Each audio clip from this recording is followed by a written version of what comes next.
Otra vez para estudiar la palabra de Dios. Vamos a tener una palabra de oración. Buen Dios y Padre, gracias por tantas misericordias. Gracias, Dios, por su amor, por toda bendición que derrama en abundancia a favor de todas sus criaturas. Le queremos pedir, Dios, ahora de manera especial la guía de su Espíritu en el estudio de su palabra. En el nombre de Jesús. Amén. El título del tema hoy es Ve la segunda milla. En los capítulos 5 al 7 del Evangelio de San Mateo aparece lo que hoy se conoce como el Sermón del Monte. Indudablemente la presentación más detallada y comprensiva con respecto al reino de Dios que Jesús haya presentado en una sola ocasión. Jesús ubica esta presentación al inicio de su ministerio. Jesús viene y presenta los principios sobre los cuales su misión, los propósitos eternos de Dios y los términos de su reino para todo el que quiera entrar y participar en él. Es como si Jesús al inicio de su ministerio declarara exactamente acerca de qué es su reino, su misión, su propósito, su plan para la raza humana. Jesús también presenta de una manera clara el carácter y las leyes o principios de ese reino, el carácter de Dios y los principios o leyes que gobiernan su reino. Jesús habla acerca de su ley y en el preámbulo que Jesús hace antes de introducir el tema de la ley, sugiere que el ataque que él va a hacer, que él está a punto de hacer con respecto al entendimiento que existe hasta ese momento acerca de la ley de Dios, que va a ser un ataque tan demoledor, tan contundente, que hay un alto riesgo que él va a ser mal entendido, como si él estuviese atacando a la ley misma. Vamos a leer este preámbulo que aparece en el capítulo 5 de San Mateo, los versículos 17 hasta el 21. San Mateo 5, 17 al 21. Jesús comienza diciendo, este es su preámbulo: no piensen que he venido para abrogar la ley o los profetas. A pesar de esa advertencia, mucha gente lee las palabras que Jesús dice subsecuentemente a esto como que Jesús está haciendo exactamente eso. Pero Jesús es claro, él está diciendo, no se les ocurra pensar, por lo que estoy a punto de decir, que yo estoy abrogando la ley o los profetas. No he venido para abrogar, sino para cumplir, para obedecer, para operar dentro del marco de la ley. Porque de cierto os digo que hasta que pasen el cielo y la tierra, ni una jota ni una tilde pasará de la ley hasta que todo se haya cumplido.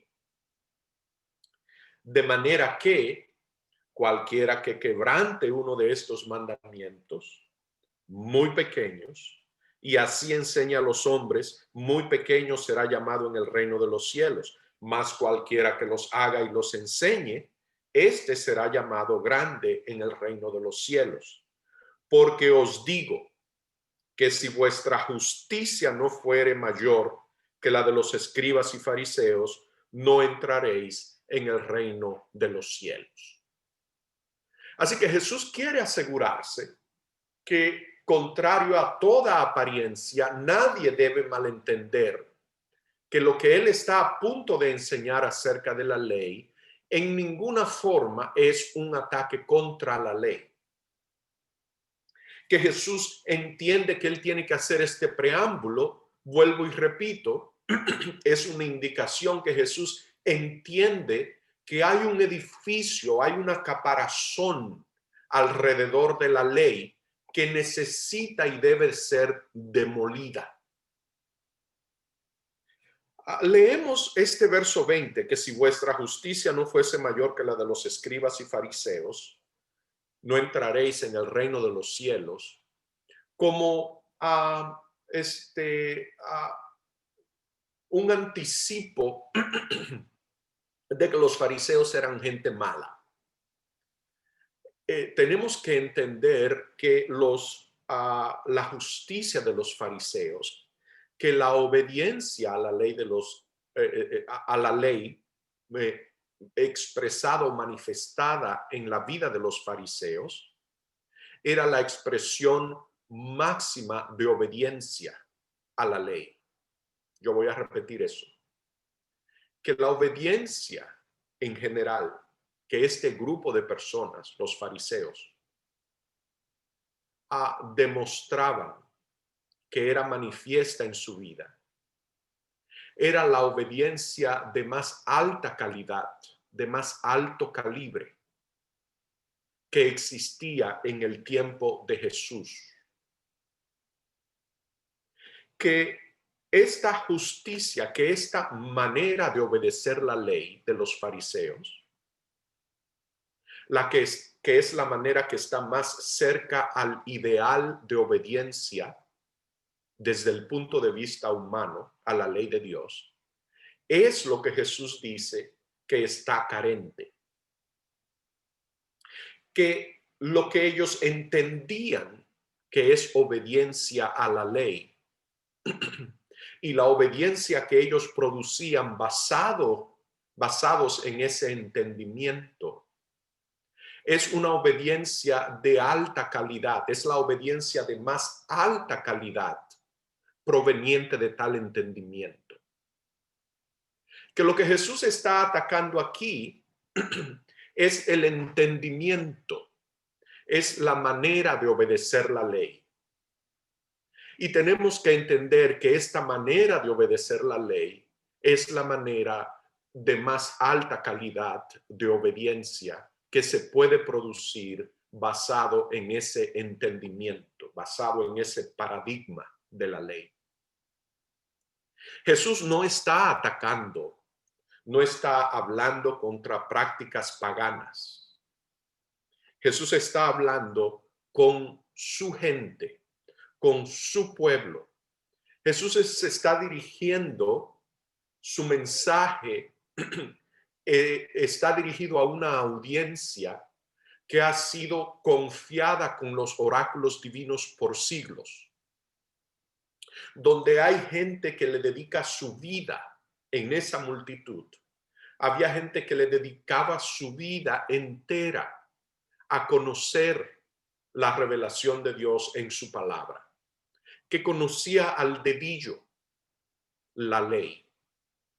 Y entre ellos estaba este subgrupo, los fariseos, que dedicaban su vida entera constantemente a conocer y obedecer esa ley.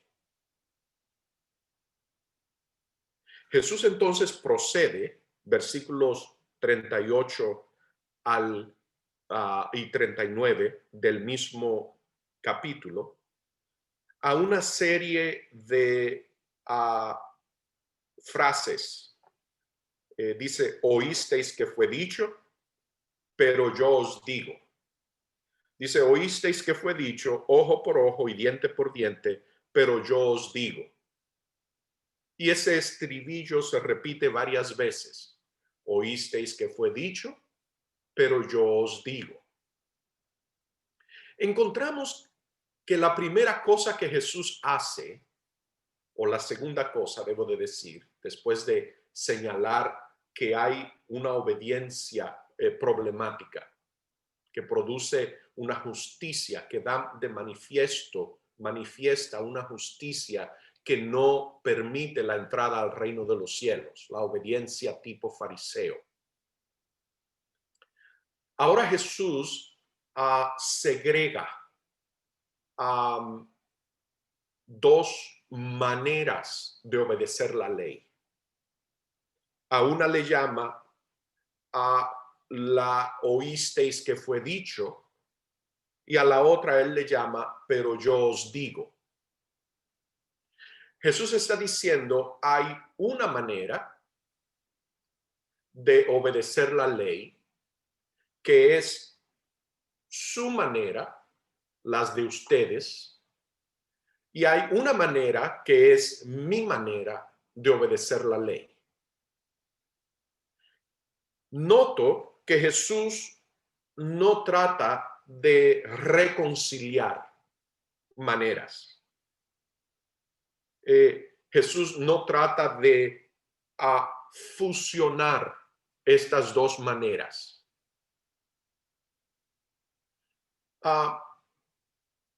Tenemos que ver cuál es esta manera de ellos, la del pasado, la que oísteis que fue dicho.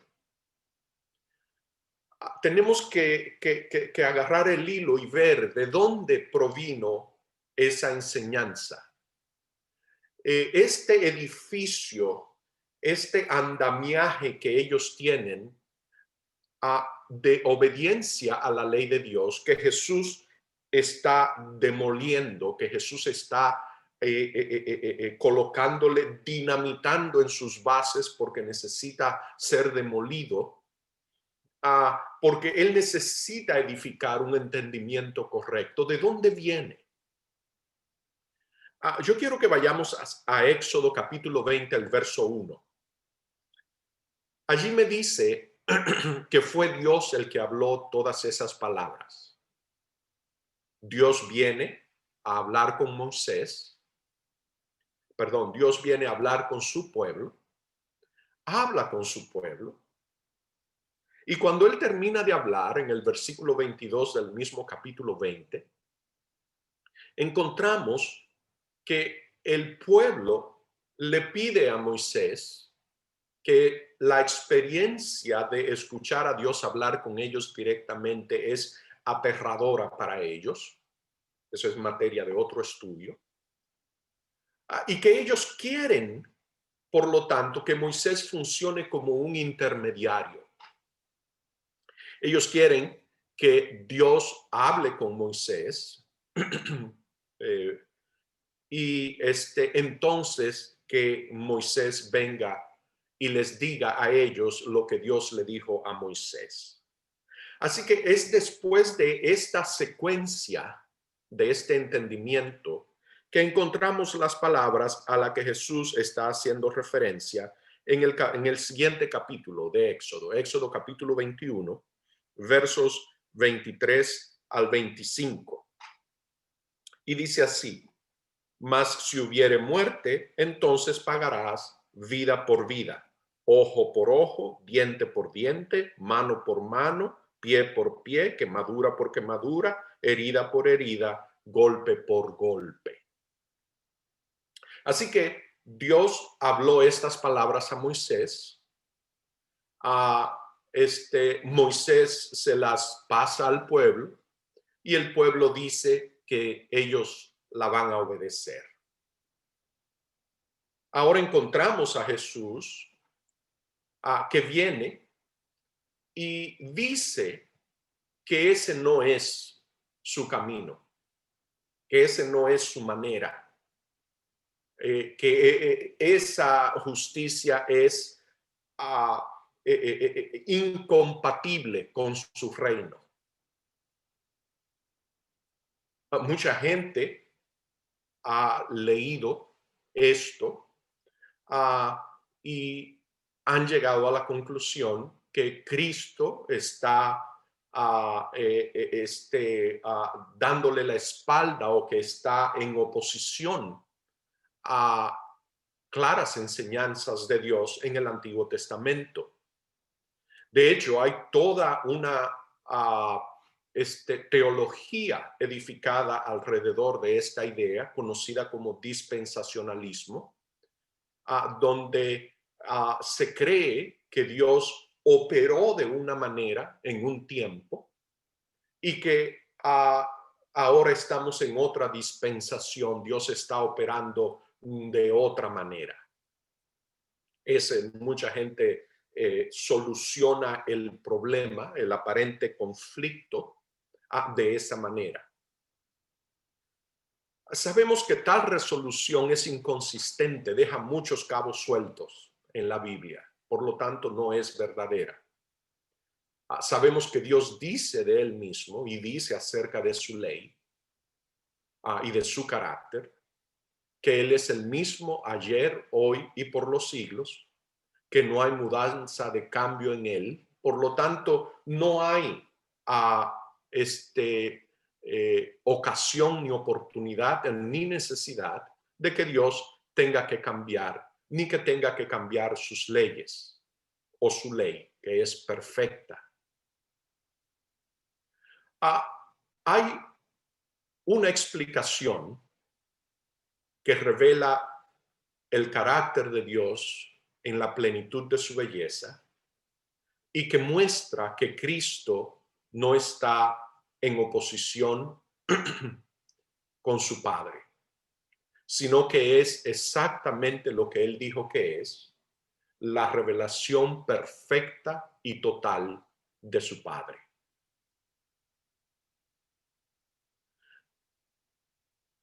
Hay momentos en la historia del pueblo de Israel, en el periodo de tiempo que incluye cuando Jesús dice, oísteis que fue dicho, en el pasado, cuando la gente rechazó a los caminos de Dios, el proyecto de Dios,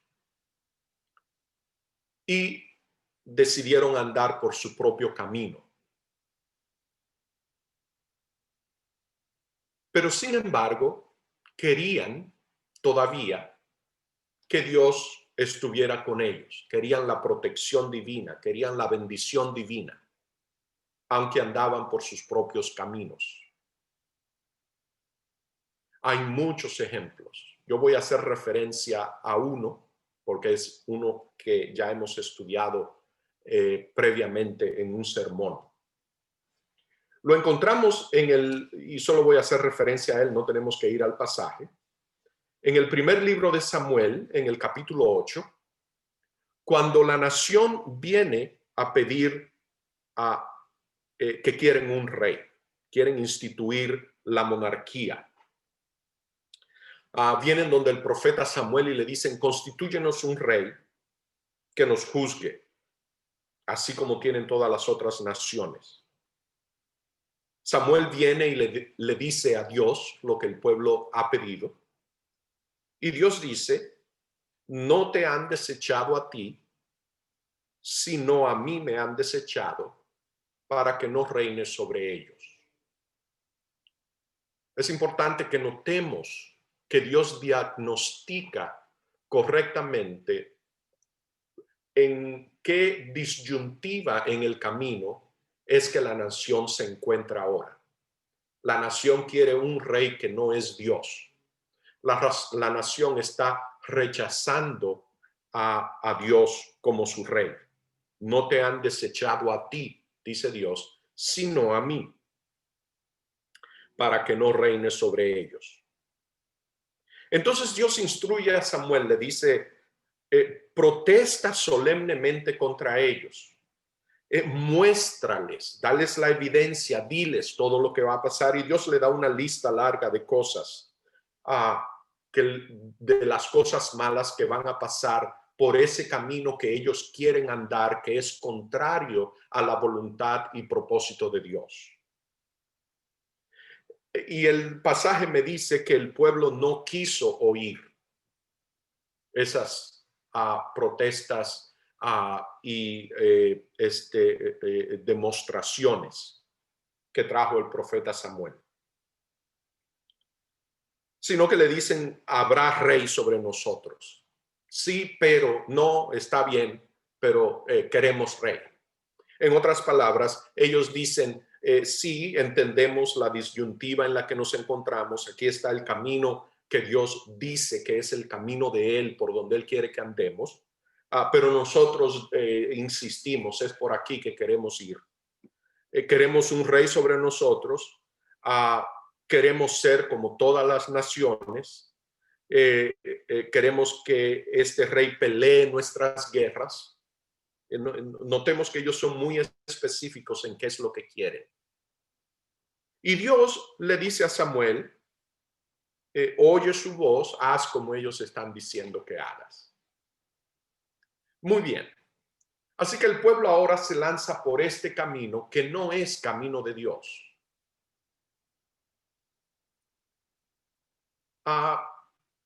Dios puede decir, bueno, ya ustedes hicieron su cama, duerman en ella, como dice el refrán. O sea, te armaste tu destino, te fuiste por tu camino de destrucción y muerte, que les vaya bien. Yo aquí me quedo. Dios no hace, Él pudo haberlo hecho, no lo hace. Dios va con ellos. Y la pregunta que queremos hacer con respecto a nuestro estudio hoy, hay muchas preguntas que podríamos hacer, pero esta es la que me interesa. El que Dios vaya con ellos, ¿convierte ahora la elección de ellos en camino de vida, en camino de Dios? ¿O sigue siendo camino de muerte, camino de hombre? Dios va con ellos y exactamente todos los desastres y cosas terribles que Dios les advierte que les iban a ocurrir, les ocurrieron. En el interín, nosotros estudiamos las historias de los reyes, tanto de Israel, comenzando desde Saúl, David, Salomón, Roboam, todos los reyes de Judá y todos los reyes después de Israel, de la nación del norte, divididos. Vemos las guerras, vemos la intervención de los profetas, todas esas cosas que suceden allí. Tenemos que recordar que los mensajes de Dios a la nación, a los reyes, toda instrucción de Dios subsecuente a este punto de partida registrado en el primer libro de Samuel, capítulo 8, es Dios operando dentro de un paradigma humano. Toda profecía, toda operación de Dios es Dios interviniendo para mitigar la destrucción que el pueblo ha escogido al decidir andar en sus caminos. Que lo que Dios opera, lo que Dios dice, lo que Dios habla, las instrucciones que envía, son instrucciones para mitigar el mal por el que el pueblo ha traído sobre él mismo. Y que de ninguna manera deben de ser malentendidas como la voluntad de Dios. El camino y la voluntad de Dios lo abandonaron hace rato, está a sus espaldas atrás. Dios está con ellos con dos propósitos. El primero ya lo dijimos, tratar de mitigar el mal que de seguro les viene. Es intachable, es indudable, les viene el mal. Es camino de muerte, porque Dios esté allí no lo convierte en camino de vida. Y el segundo propósito y más importante es que Dios quiere mitigar para extender la oportunidad, para darle ocasión que ellos cambien de camino. Así que ahora cuando Jesús viene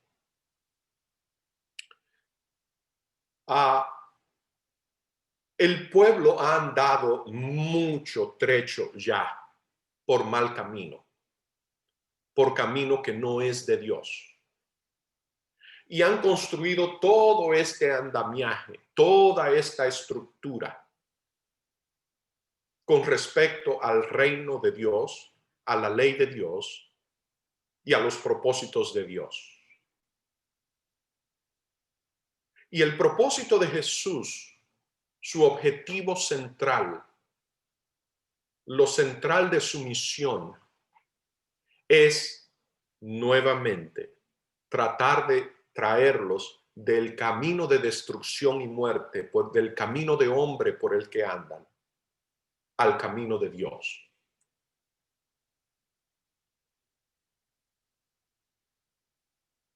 Cuando entendemos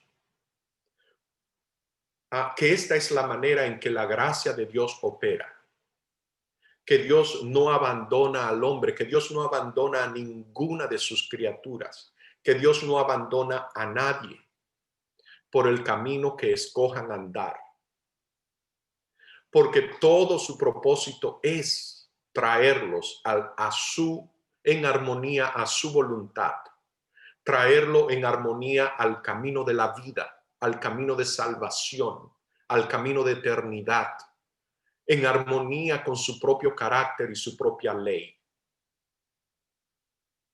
Pero que no debemos malinterpretar que la operación de Dios bajo esas circunstancias impulsadas por su gracia y misericordia, como voluntad y camino de Dios. Cristo entonces vino, como leímos esta mañana en el libro del profeta Isaías, a magnificar la ley. Volvamos a leer los pasajes que fueron nuestra lectura bíblica. San Mateo capítulo 5, versos 39 hasta el 42. Pero yo os digo, de nuevo encontramos, oísteis que fue dicho en el versículo 38, ojo por ojo y diente por diente. Pero yo os digo, no resistáis al que es malo. Antes, a cualquiera que te hiera en la mejilla derecha, vuélvele también la otra. Y al que quiera ponerte a pleito y quitarte la túnica, dale también la capa. Y a cualquiera que te obligue a llevar carga por una milla, ve con él 2. Al que te pida, dale. Al que quiera tomar de ti prestado, no se lo rehuses. ¿Oísteis que fue dicho, amarás a tu prójimo y aborrecerás a tu enemigo? Pero yo os digo, amad a vuestros enemigos, bendecid a los que os maldicen, haced bien a los que os aborrecen y orad por lo que os ultrajan y os persiguen. Estos no son patrones de conductas que tienen ningún atractivo ni que hacen sentido en el paradigma humano de operación. A la persona que vive en este mundo, estas palabras en realidad son total sin sentido.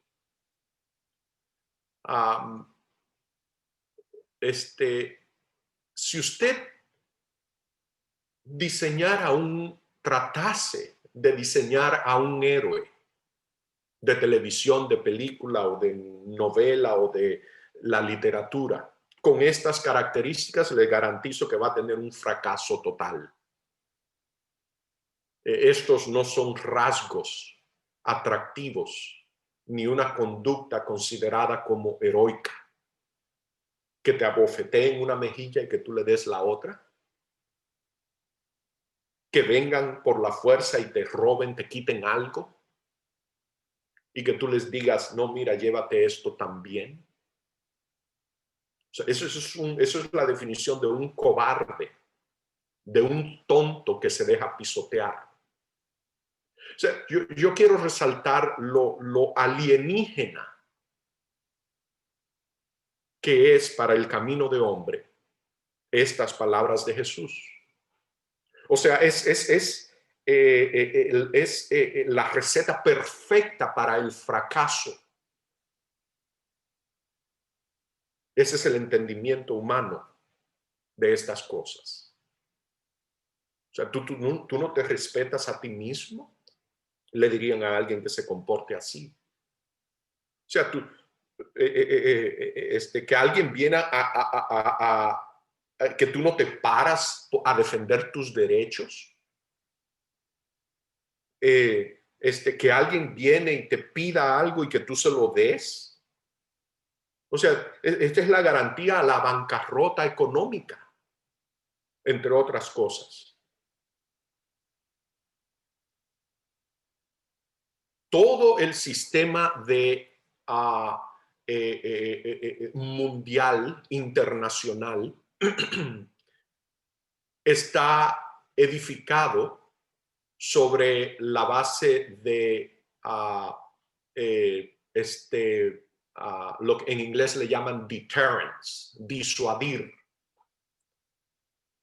Que la garantía de la paz mundial y el orden mundial está edificada sobre el fundamento que tú tienes que mantener un nivel de fuerza y de armas, de fuerzas armadas, armamento, de forma tal que tú disuadas a cualquier enemigo potencial de lanzar un ataque.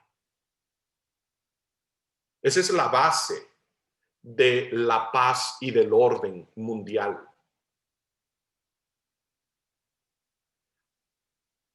Y que Jesús viene y diga: amad a vuestros enemigos, bendecid a los que te maldicen, hazle bien a los que te aborrecen, ora por los que te ultrajan y te persiguen. O sea, hay cosa más ridícula, más extraña que esta. Es interesante que Jesús sigue diciendo, él dice, ¿para qué? Y yo quiero que captemos aquí la idea que Jesús hace con respecto a la manera como Dios es, cómo Dios actúa y de dónde es que sale la idea de que nosotros debemos de ser así y actuar así. Él dice, para que seáis hijos de vuestro Padre que está en los cielos, que hace salir su sol sobre malos y buenos, que hace llover sobre justos e injustos. Porque si amáis a los que os aman, ¿qué recompensa tendréis? ¿No hacen también lo mismo los publicanos? Y si saludáis a vuestros hermanos solamente, ¿qué hacéis de más? ¿No hacen también así los gentiles? Sed pues vosotros perfectos, como vuestro Padre que está en los cielos es perfecto. Notemos que cuando Jesús dice amad a vuestros enemigos, no colocó una cláusula de tiempo allí. En otras palabras, Jesús no dijo amen a sus enemigos por tan largo tiempo como haya oportunidad de salvarlos. Y entonces ya lo pueden destruir. Jesús simplemente dijo, amad a vuestros enemigos. La implicación es que amar a los enemigos es para siempre. Nunca se vence el tiempo. Nunca se agota este amor. Nunca cesamos de amar a nuestros enemigos porque Dios nunca cesa de amar a sus enemigos, de bendecirlos, de hacer que su sol salga sobre ellos, de que de él fluya la vida misma que los sostiene, que de él fluyan los recursos, habilidades, dones y talentos que ellos usan como herramientas para pelear contra él, su gobierno y su carácter. Porque toda buena dádiva y todo don perfecto proviene de Dios. Que los discípulos que estaban allí alrededor no entendieron esto queda claro cuando mucho tiempo después, Pedro todavía viene y le pregunta, Señor, ¿cuántas veces debo de perdonar a mi hermano? ¿7 veces? Jesús le dice, no, 70 veces 7. Esto es, no pares de perdonar, nunca tomes ofensa. El perdón es inagotable. Lo que sale de tus manos, lo que sale de tu corazón es solo bien, así como todo lo que sale del corazón de tu Padre es solo bien y bendición, es solo amor. Así que en este discurso, Cristo está magnificando la ley, está explicándonos la manera en la cual Dios desea que su ley, la ley que dice, entre otras cosas, no matarás, no robarás, no levantarás falso testimonio, deben de ser entendidas. Y consideremos la diferencia entre la filosofía humana y las enseñanzas de Jesús. La gente dice que si tu enemigo te pega, pégale más fuerte. Ya vimos que este principio de disuasión o deterrencia es el principio sobre el cual opera la paz del mundo. Lo que Jesús está diciendo es que la ley de Dios debe de ser obedecida, debe de ser guardada bajo toda circunstancia. No hay ni un tiempo ni un lugar donde la ley va a dejar de ser, donde la ley debe de ser suspendida a favor de proteger a la ley misma. Y Jesús confirmó en el versículo 45 que exactamente así es como su Padre guarda la ley. E identificó a sus hijos como aquellos que dejan escribir esa ley en sus corazones de forma tal que en su conducta se manifieste externamente lo que hay escrito en el interior. Porque así es como Dios opera y así es, por lo tanto, como Dios espera que se manifieste en sus hijos los rasgos de su propio carácter. Lleva la idea de que primero debe de haber el mismo carácter de Dios en cada cristiano que hay en el Padre, antes de que externamente se manifieste este cambio de conducta.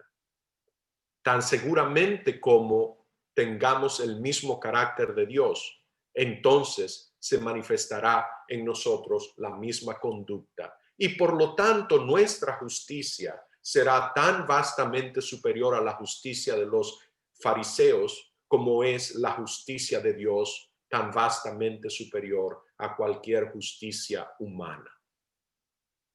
Dios ama a sus enemigos.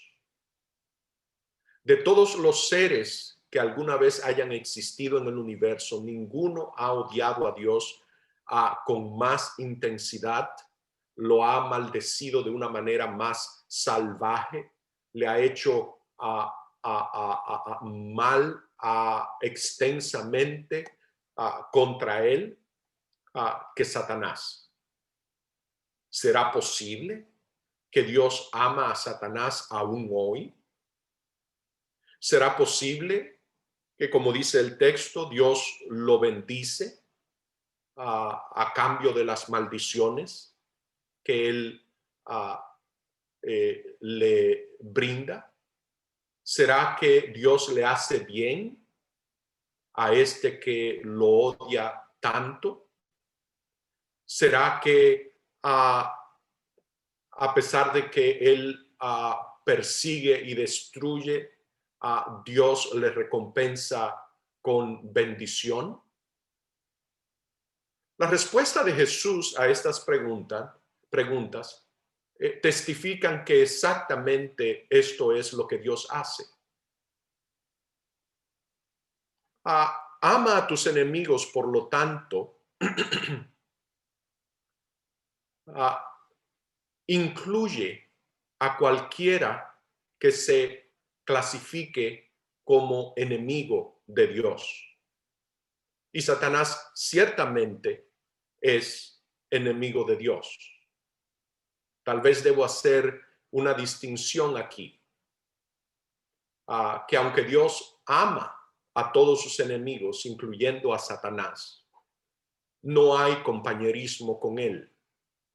Dios no tiene, no comparte intereses, objetivos de ningún tipo con Satanás. Ciertamente no trabajan juntos. Dios no apoya ninguna de las actividades del enemigo.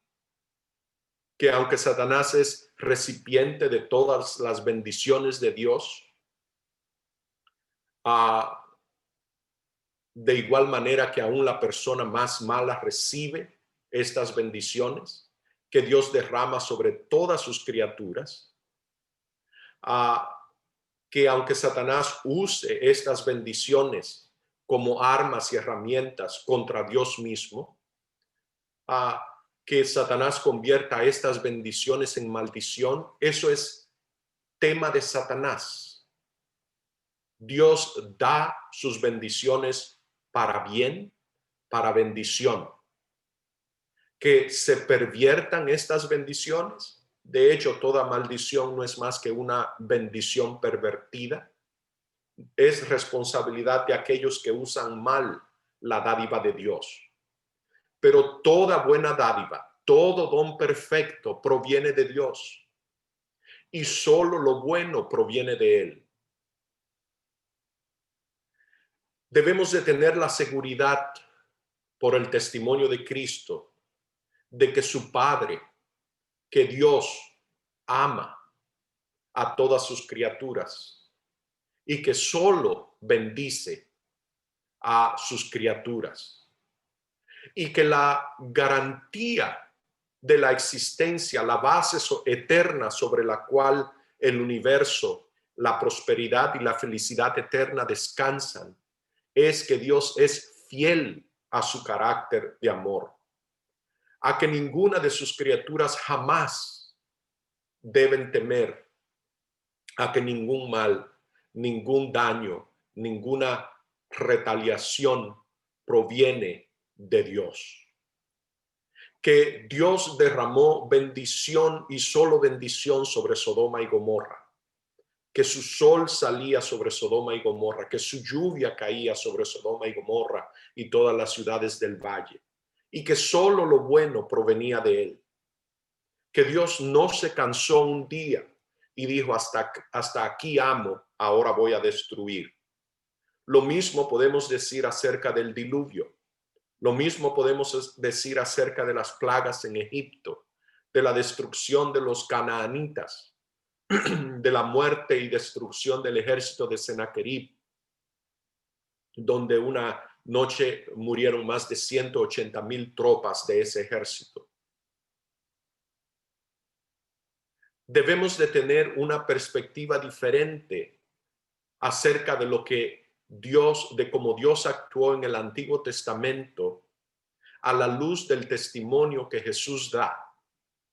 Que tenemos que tener una perspectiva diferente con los lentes magnificadores que Cristo provee en sus palabras, en su vida, en su ministerio.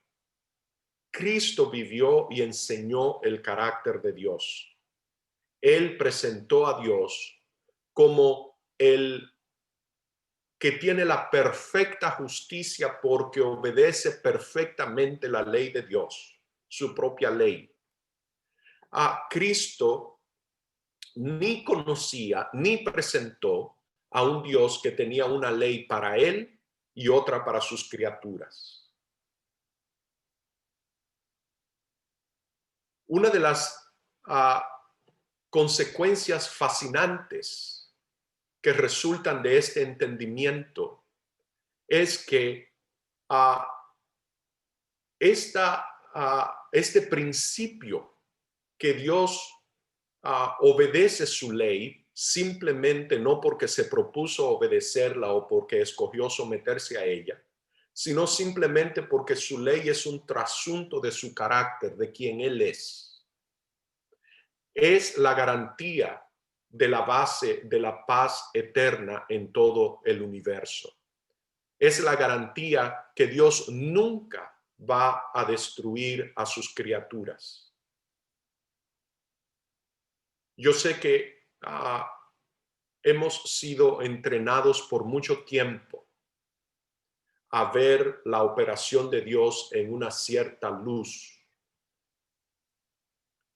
que un Dios que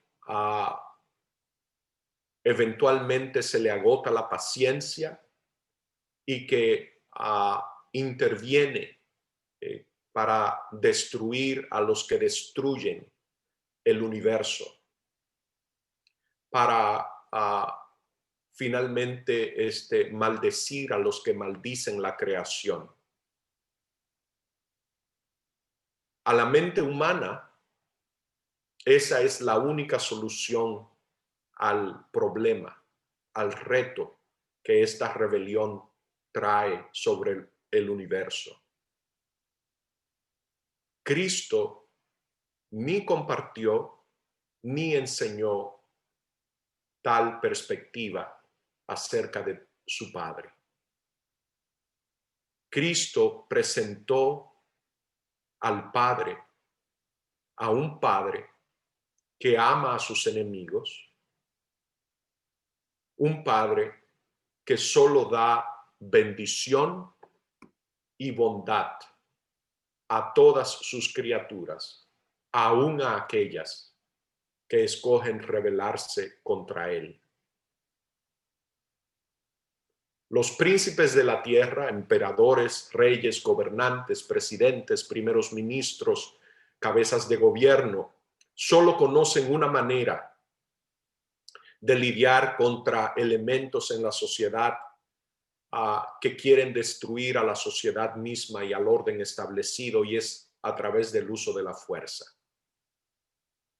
Pero ningún gobernante terrenal ni ha hecho, ni se ha comportado, ni tiene alguna vez ha tenido el carácter de Dios, ni se ha comportado como Dios ha hecho. Cuando la verdadera naturaleza de Dios y de su justicia sea entendida y apreciada, extraerá de nuestros corazones, del corazón de aquellos que logran ver este cuadro,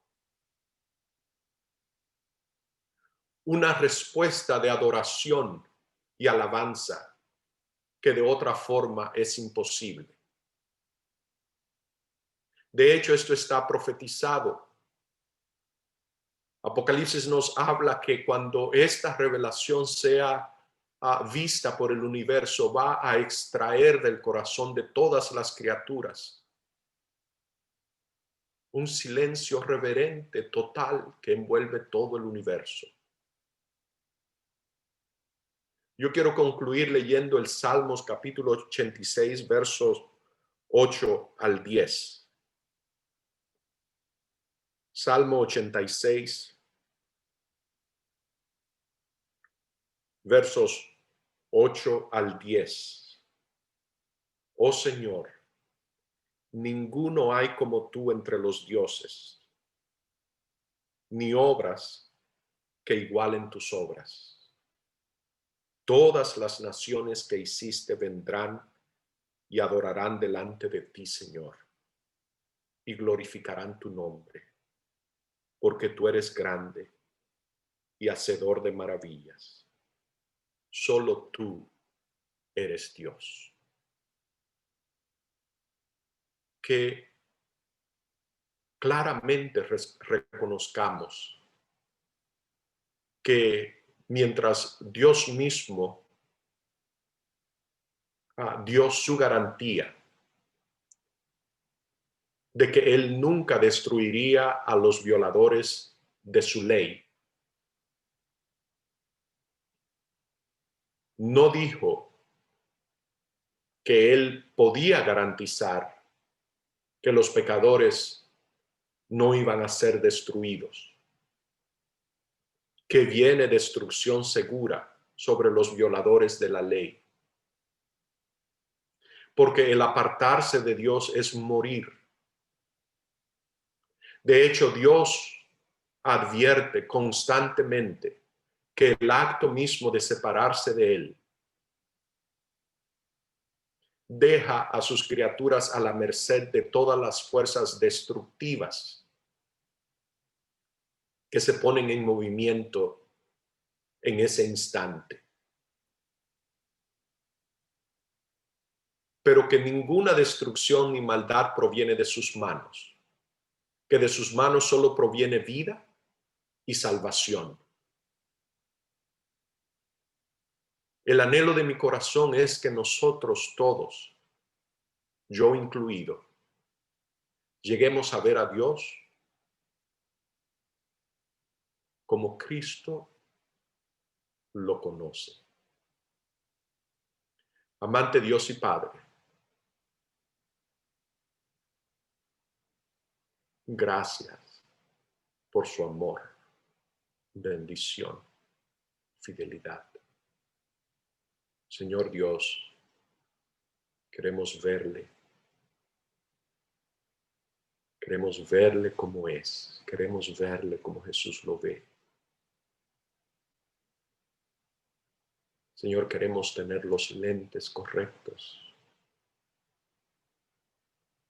ya sea microscopio, ya sea telescopio, que podamos magnificar su ley como Jesús la magnificó.